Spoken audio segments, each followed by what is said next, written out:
गुजरात में लगातार तीसरी बार क्लीन स्वीप करने का बीजेपी का सपना कांग्रेस की एक प्रत्याशी की वजह से टूट गया। इस उम्मीदवार का नाम गनीबेन ठाकुर है। गनीबेन के कारण गुजरात की 26 लोकसभा सीटों पर बीजेपी इस बार क्लीन स्वीप नहीं कर पाई। राज्य की 25 सीटों पर बीजेपी को जीत तो हासिल हुई, लेकिन एक सीट पर गनीबेन ठाकुर को जीत मिली। गनीबेन ठाकुर ने बनासकांठा सीट पर अपनी निकटतम प्रतिद्वंदी और बीजेपी उम्मीदवार डॉक्टर रेखाबेन चौधरी के खिलाफ 31,000 से अधिक मतों के अंतर से जीत दर्ज की है। अब गनीबेन का एक वीडियो सोशल मीडिया पर वायरल हो रहा है। वीडियो में वो अपनी जीत के बाद अपने आंसू नहीं रोक पाई।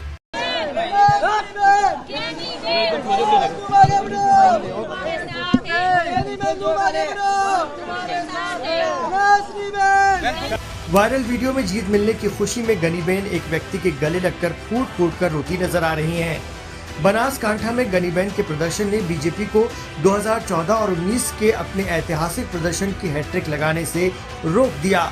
इन दोनों चुनावों में बीजेपी ने प्रदेश की सभी 26 सीटों पर जीत दर्ज की थी।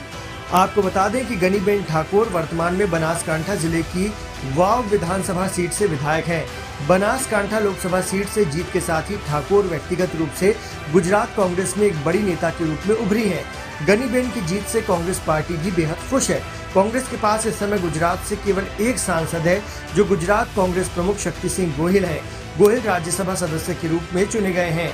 गुजरात के 26 लोकसभा क्षेत्रों में बनासकांठा एकमात्र ऐसा क्षेत्र है जहां कांग्रेस और बीजेपी ने दो महिलाओं को एक दूसरे के खिलाफ मैदान में उतारा। ठाकुर जहां खुद को बनासकांठा की बहन के रूप में पेश कर रही थी, तो रेखाबेन चौधरी ने खुद को बनासकांठा की बेटी के रूप में पेश किया।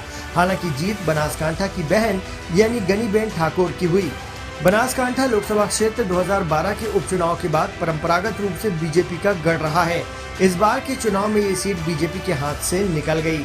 2014 के लोकसभा चुनाव में भाजपा ने बनासकांठा से जीत हासिल की। इसके बाद 19 के चुनाव में बीजेपी प्रत्याशी परबत भाई पटेल ने इस सीट पर जीत दर्ज की। उन्होंने कांग्रेस प्रत्याशी पार्थी भटोल को 3,68,000 वोटों के अंतर से मात दी थी। इस बार भाजपा के गढ़ में कांग्रेस ने परचम लहरा दिया।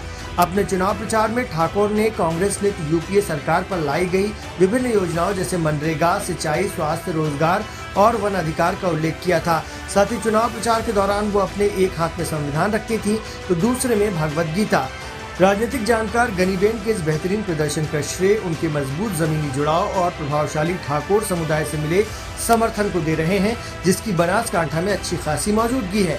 गनीबेन ठाकुर ने 2012 में हुए विधानसभा चुनाव में प्रदेश की वाव विधानसभा सीट से चुनाव लड़ा था। हालांकि वो हार गई थी। इसके बाद 2017 में पार्टी ने उन्हें दोबारा मौका दिया। इस बार वो चुनाव जीतने में कामयाब रहीं। उन्होंने बीजेपी के शंकर चौधरी को मात